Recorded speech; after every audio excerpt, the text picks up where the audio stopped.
Alloh uchun do'stlashgan ikki cho'pon bo'lgan ekan. Bir kuni ikkovlon so'zlashib o'tirib, biri dardini aytib qolibdi.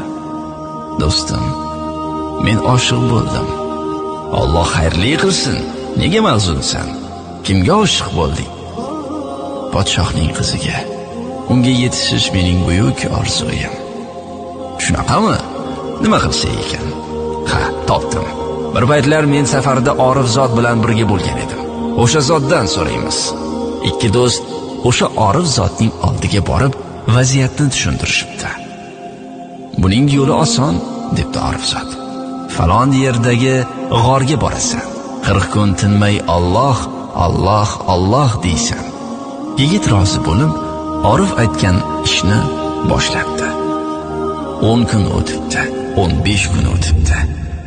Yigit garchi tili Alloh desa-da, xayolida podshohning qizini tasavvur qilib, zikrni davom ettiraveribdi. 25 kunlardan keyin butun shahar bu darveshning holidan ogoh bo'lib, so'zlay boshlabdi. Ko'rdingizmi? Bir darvesh g'orda tunu kun Allohni zikr etyapti. Qanday go'zal. Yigit odamlarga e'tibor bermas, holdan toyib qolgan bo'lsa ham, podshohning qizi visolida tinmay zikr etar va 40-kunni astoydil kutar edi. Bu gap so'zlar podshohning saroyiga ham borgach, vazirlar: "Podshohim, bilasiz, valiylar kelgan joylarga Allohning barakasi nozil bo'ladi.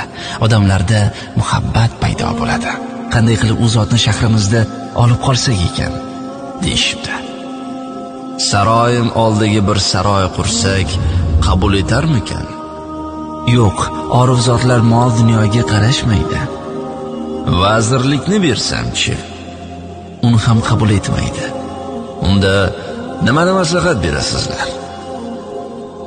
Karimangizni unga nikohlab bering. Agar vali zot qabul qilsalar, bu menga ham sharaf. 40-kun yetib kelibdi. Shu kunda podshoh va uning a'yonlari yigitning do'sti darveshning huzuriga borishibdi. Yigit tasbih bilan hamon zikr qilardi.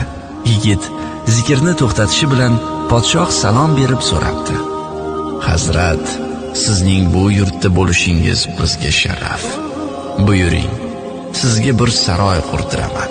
"Keragi yo'q." "Unda keling, yurtni birga boshqaraylik." "Yo'q. So'nggi umidim shuki, mening bir qizim bor.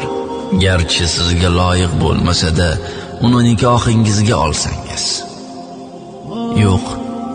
Shunda cho'ponning do'sti yugurib uning oldiga kelibdi-da so'rabdi: 40 kunki zahmat chekib shu podshohning qizi uchun zikr etding-ku, endi nega undan voz kechyapsan?